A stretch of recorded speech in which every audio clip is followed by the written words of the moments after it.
Oops. Hey guys, I am Bethany Quinn, and this is Quintersectional Conversations. I am here with Eva Galperin from the Electronic Frontier Foundation, who is a badass hacker and awesome person generally. And yeah, so we're going to chat. And while we're chatting, I'm going to be making Brussels sprouts and some bacon. So, hey, thanks so much for joining me. It's been a while. How are you? Sure. Thank you. I'm doing all right. That's good. Still quarantining, so everyone is definitely just kind of working from home, sitting around the house. My house is very cozy now.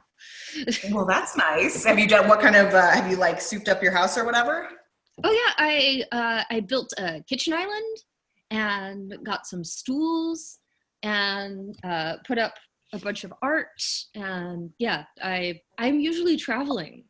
I usually Right. travel all the time. So for me, this is the longest that I've been home for any stretch of time since like 2012. Wow, that's amazing. So, so where are some of your favorite trips that you've been? Well, I travel a lot for work, which means that I see a lot of taxis and insides of hotel rooms.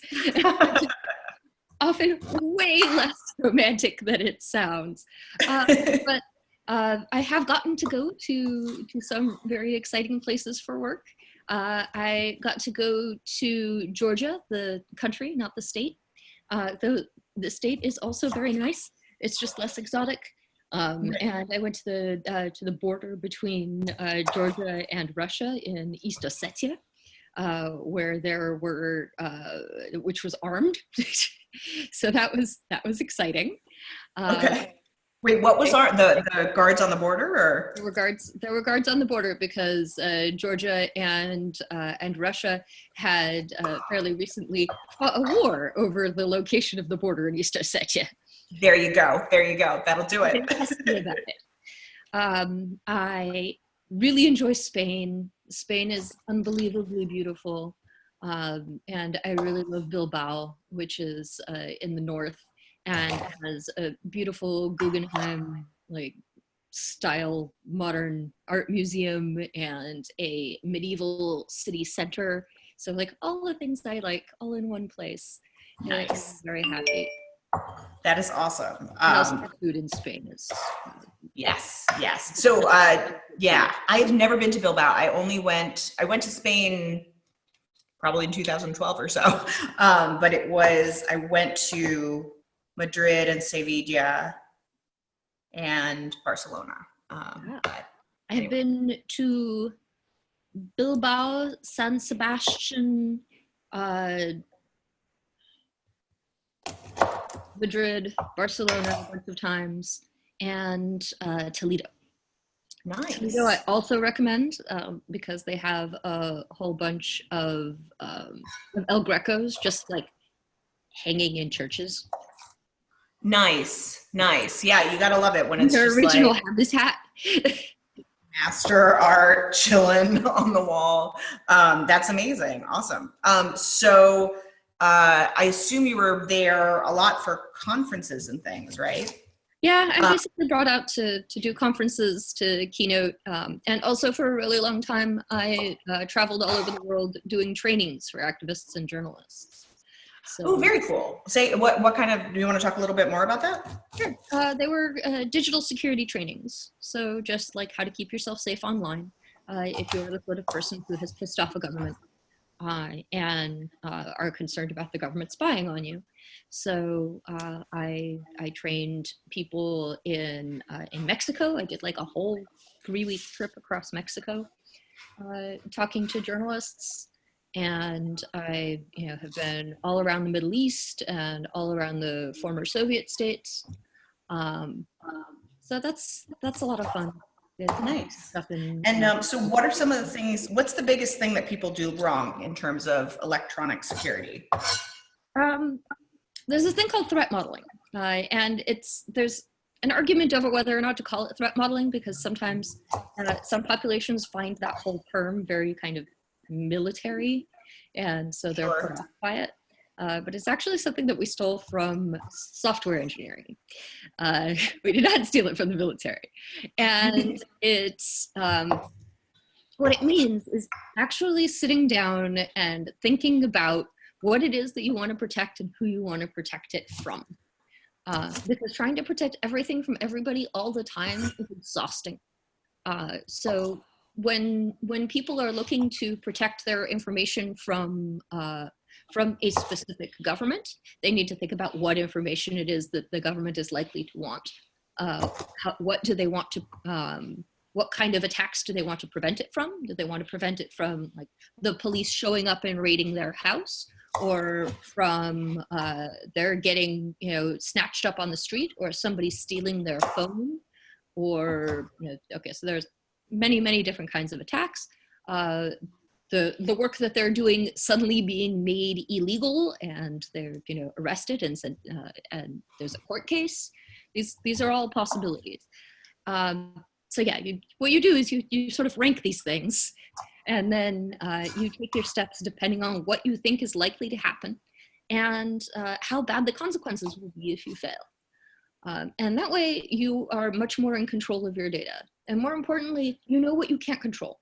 You know what your adversary has no matter what you do. And that's also really important.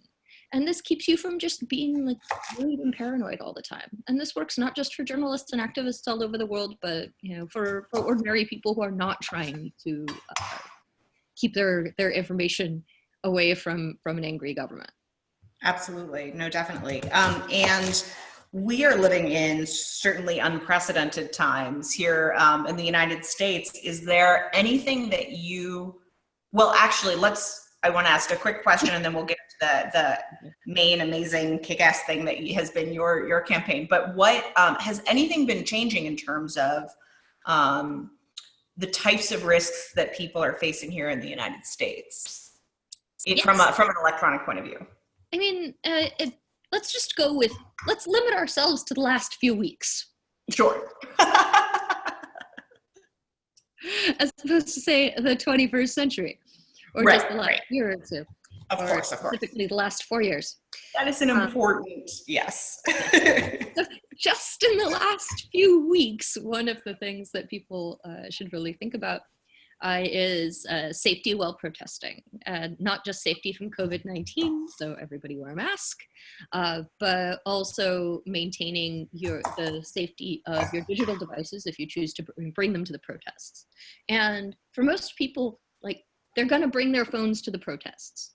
And right. So it's a matter of, well, so what happens when you get arrested? What happens if your phone is seized? What happens if policeman walks up to you and asks you to unlock your phone with, you know, your face or your fingerprint or the digital key that you're using? So one of the things that EFF has done is we updated our protest guide, which I originally wrote in 2011, and I believe the latest update came from my my colleague Bill Buddington. Many years of attending protests. If there's one thing that my colleagues do well, we attend protests. That's awesome. I knew there was a reason. His hobby is activism. Totally. Just throw a little more activism onto there, we'll be fine. Nice. So what are some of the things, what would you do if you were an activist who hadn't really thought about this before going to a protest? Well, definitely I would think about whether or not I need my phone. It really depends on what kind of protest I'm planning on having. People participate in protests in different ways. It's possible you're just there to like show up and wave a sign and you don't care if people see your face. But also there are people who are doing things where they don't want to be identified, either by the police or by counter protesters from the right who will post pictures, or even journalists who will, you know, with no malice, post pictures of the things that they see with the faces that they see. So you may wish to cover your face. Additionally, you may wish to cover any easily identifiable marks, including tattoos. The US government, for example, keeps a tattoo database, which is particularly interesting, where they mark down the tattoos of everybody who comes through the justice system. Um, I I actually got my tattoo when I was out on bail, and so my tattoo is not in the database, even though they asked me about it when I did civil disobedience. yeah. Anyway, Yes. yes. So yeah, it is possible to track people down through their tattoos. Wearing easily identifiable clothing is also one of the sort of pitfalls that many protesters go through. Very recently, a woman who set fire to a cop car was identified by the police, not just because she did not cover her distinctive tattoos, but also because they identified her shirt from Etsy. And then they identified her. Ooh. Yes, they Yeah. identified her as what the Etsy seller, and then they looked through the Etsy seller's comments, and they found her that way. Wow. So, yeah, like Etsy is a snitch. Yeah, Etsy is pretty personalized. So these are the things that can give you away. Information from strange and unexpected places. Very good to know. Yeah. It's also really important to have somebody who knows where you are that you're going to check in with, especially if you expect to be arrested or kettled or tear gassed. It's important to have the right equipment with you. Cover your eyes. Know what to do when you are kettled or tear gassed. Always kind of important. And I think really the most important thing when it comes to your digital devices and the safety of your digital devices is to think about, like, do I need to bring this? Is this likely to fall into the hands of the police? Am I likely to lose this? Is someone likely to force me to unlock this? And if any of those things are likely, you might want to bring a burner phone with only like the bare minimum of information on it. Like maybe one of your old phones, if you happen to have an old phone lying around the house. My house is a graveyard of old phones, so never run out of burners. But Nice. But I understand that's not how everyone rolls. And if you don't do that, you might want to at least temporarily delete or log out of anything that you might not want to see fall into the hands of the police. So like maybe your nudes, maybe you might want to leave those at home. Back those up. Also, a full backup of your phone before you leave the house is also a very good idea, because God only knows when you're going to see it again. Yeah, very good call. Awesome. But yeah, there's a whole lot. Fun fact, we used to have separate guides for protesting in the US and protesting outside of the US. And what was the difference between those guides? The difference between those guides was that we had an entire floor of angry American attack lawyers. And so we spent some time discussing the limits of the law in US protests and the ways in which the law protects you. We have only one guide now because we do not assume rule of law. And we basically go with, what protects you? Physical protection. This baseball bat, just kidding. No. Doing this thing to your phone, not bringing this thing with you, that kind of thing. Rather than, legally they can only do this, this, and this, because it turns out, no. And turns out this guy doesn't care so much. One of the other things that I contributed fairly recently to was a guide for journalists in protests. And one of the reasons for that is that journalists were being shot at. They were being shot at, they were being tear gassed. The sort of their press credentials were not being honored, and they were not seen as non-combatants. And that was a very serious change of policy that seems to have happened fairly recently, and also that varies from city to city. Yeah. Is there any other journalist? Is there anything else that you think is important to mention that journalists should keep in mind, just for their own protection when they attend these protests? I think Signal just put out an update to its app that allows you to blur faces and like as soon as you take pictures, which is really useful. What else is useful? just be mindful of identifying people, identifying yourself.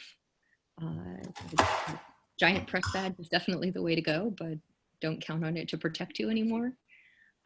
And I think it's really important for journalists to cover these protests. Definitely. Because that's kind of the entire point of protest, is to let people know about it. Yeah, definitely.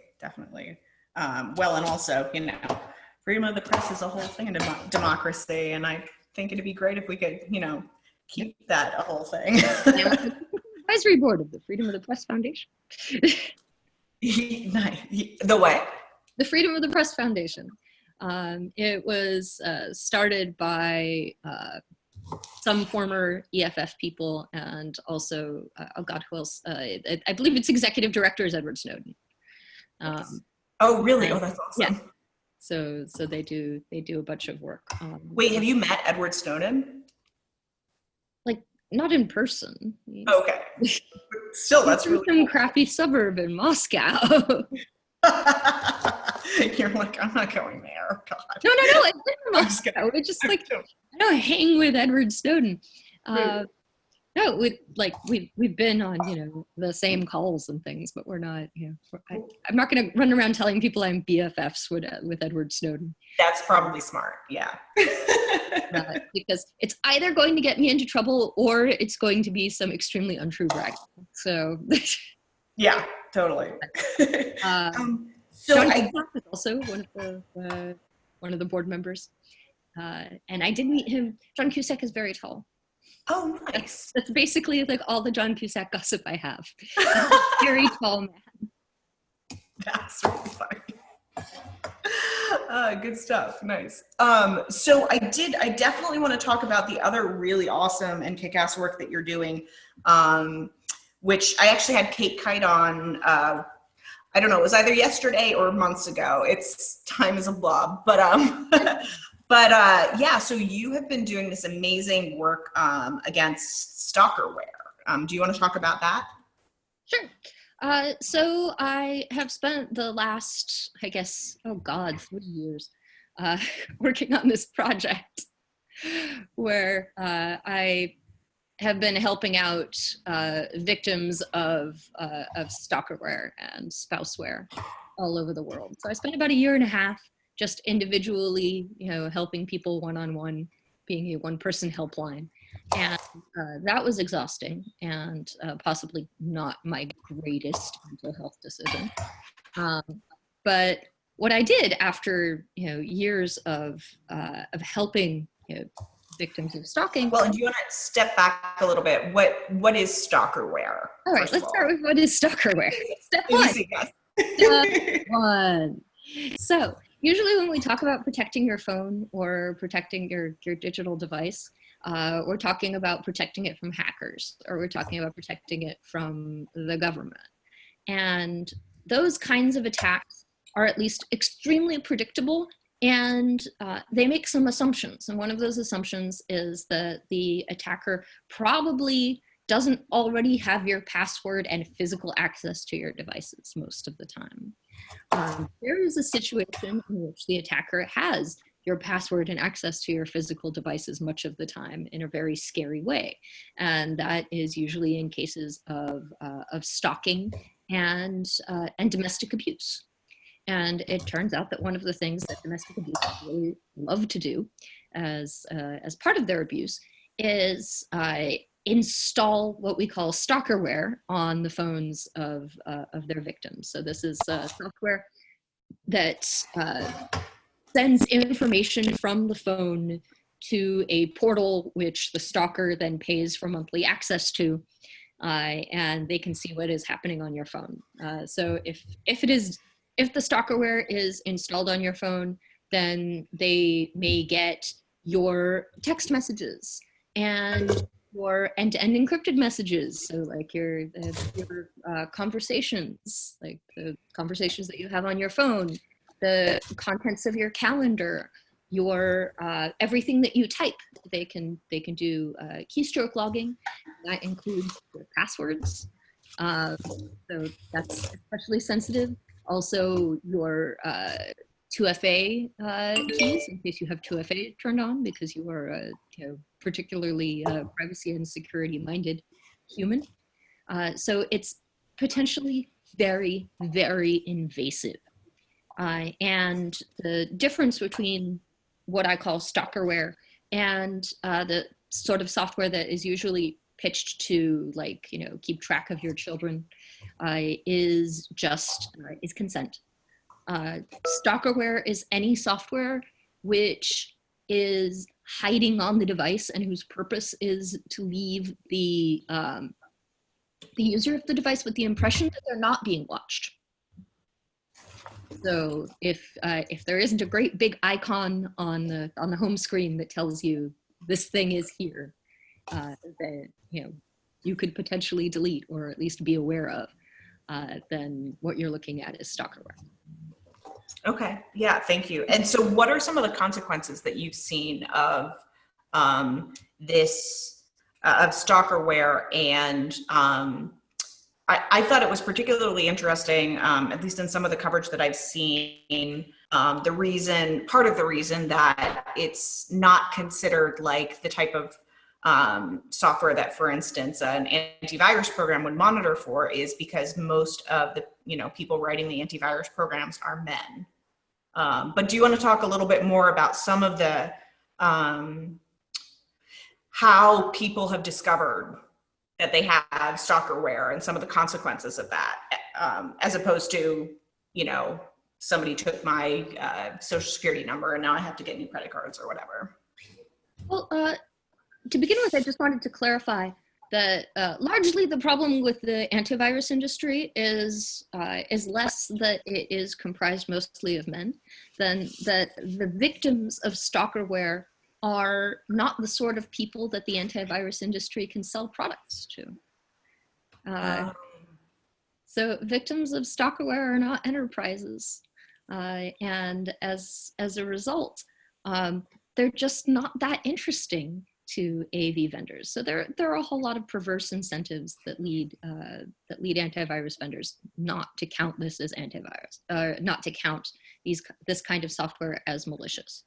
I have formed a coalition which includes a whole bunch of antivirus vendors to change that. We went ahead and we defined stalkerware, we exchanged information about stalkerware, and there are a couple of different AVs that you can run on your device, which are more likely to find stalkerware than AV was before. So we've moved the needle a little on that, and I'm really excited about it. That's awesome. Yeah. So what was the next question? Oh, you're good. So what are some of the consequences that you've seen? Because you started, you put this thing out, you're like, I just heard it. This was years ago, right? I heard about this, I've been looking at stalkerware. Has anybody had any experience with this? Mm-hmm. Right. You said you did like individual casework, but it was like on Twitter, I did individual casework, and I started by tweeting angrily. Yeah. So I do a lot of angry tweeting. It's sort of bliss. It's important that you find your bliss. Exactly. I have found my bliss, and it is outrage tweets, nice. Followed by going to lunch and discovering that I have been retweeted something like 10,000 times. So that was fairly intense. So yeah, people still contact me. I still do a little bit of individual casework. But because I had done all this casework, I spent a lot of time thinking about how to change the entire, how to change the system and how to change the industry, and just sort of looking at the big picture and figuring out where to poke it with a sharp stick in order to make the biggest difference. But the kind of stuff that I saw was I definitely had people come to me and say, like, my partner knows where I am all the time. They're showing up in places. My partner indicates that they know who I'm talking to, or makes references to the contents of my chats, or my ex has just sent me the nudes from my phone and is threatening to send them to my parents if I don't do what he wants. a situation which sometimes involves the production of more nudes. Underage, there are a lot of underage victims, which is actually one of the most interesting things that I found was that underage girls would come to me in that situation. And I would say, this guy says he has my nudes. He's going to send me my nudes unless I send him more nudes. And I'm like 14. And usually what I tell these girls is, oh, don't worry about it. And here's why. Because your nudes are child porn. You should, in fact, delete them from your device. You should tell him he should get that child porn off of his device real quick. Yeah. You call the FBI. Because if there's one thing that law enforcement will absolutely show up for, it is child porn. They hear about that stuff a lot. Yay for priorities. Like, that is the one thing that will get them out of bed. All right, that's good. Teenage girls to feel a little bit more empowered, and it actually, like, I've gotten really, really positive results from women who were able to just flip the script on their abuser and say, no, I don't have a problem. You have a problem. You have a large quantity of child porn. Run. That's awesome. Not the child porn, but the flipping the switch. Yeah, so sometimes we get to do very satisfying things. That's really cool. So, so what is the status of this campaign? We have actually just doubled the size of the coalition that is working on this issue, and it includes a bunch of new AV companies. So right now it's Kaspersky, Malwarebytes, Norton LifeLock, Avast, and anyway, there are a couple more, but these are basically like the big ones. Awesome. And so I think we've got something like 22 members in the coalition right now, which is that's amazing. So what do they agree to do by being in the coalition? By being in the coalition, they agree on a definition of stalkerware.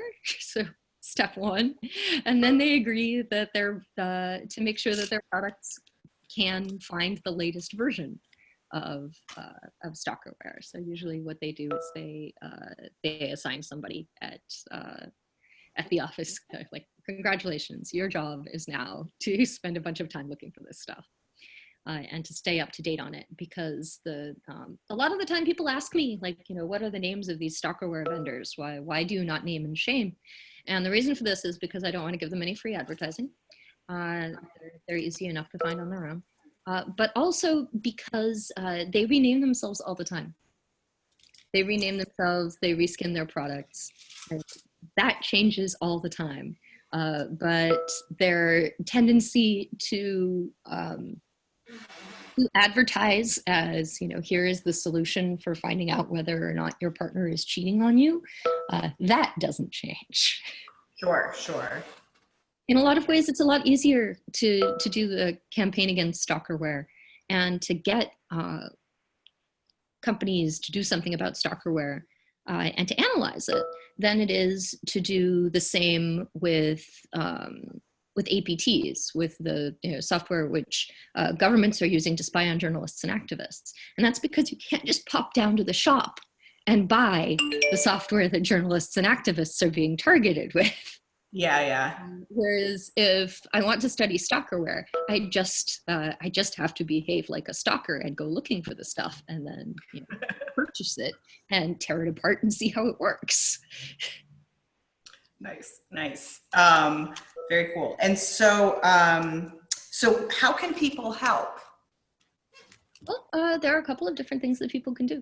The first thing that I always recommend that people do is to give money and become a member of the Electronic Frontier Foundation. We're at www.eff.org. We are a mostly member-driven organization. We have 40,000 members all over the world, and that is what pays our salaries. Often when people talk about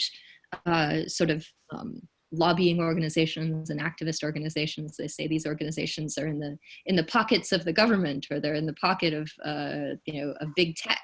And the way that we stay out of everybody else's pockets is by having this extremely broad membership. So just like one $20 donation and EFF sticker and t-shirt at a time. So that's really important. And if you think that when you go online, your rights should come with you, we're people trying to make that happen. Awesome. Very cool. And are there any other campaigns that you all are working on that you want to highlight? No, I think that what I really want to highlight right now is we have 2 existing projects that I think would be interesting for your viewers. And they are SSD, Surveillance Self-Defense, which you can get to at ssd.eff.org. And that is EFF's privacy and security advice for all of your devices. And also SEC, which is the Security Education Companion. And you can get there by going to sec.eff.org. And what SEC is a discussion of how you become a security trainer. So if you're already a person with InfoSec experience and you're thinking, I want to go out into the world and help people, but I don't know how, this is a site with lesson plans, with discussions about how you reach out to your community, about how to be a good teacher, about what all of the common pitfalls are of teaching, because it turns out that information security people make terrible information security trainers. I made many mistakes. So come, learn from my mistakes. So wait, why do they make terrible trainers? Because it doesn't occur to many information security professionals that teaching is a skill. That's a thing you have to go to school for, and that you have to learn how to ask questions and how to engage your audience and how to put together a lesson plan. A lot of the times we think that teaching is just getting up in front of a bunch of people and demonstrating your own mastery of the subject. Yeah, not the same thing. That doesn't teach anyone in the room anything. Reminds me of that SNL skit, the IT guy SNL skit. We're that guy. Yeah. So in order to not be that guy, we have a whole bunch of resources for you. If you need help explaining what end-to-end encryption is, if we have pictures and animated GIFs. Come to the dark side. We have animated GIFs. That's fantastic. Nice. Awesome. Very cool. And that's great. Well, I also wanted to ask about, you have a collection, as I recall, of ball gowns. Is that accurate? I own a lot of gowns.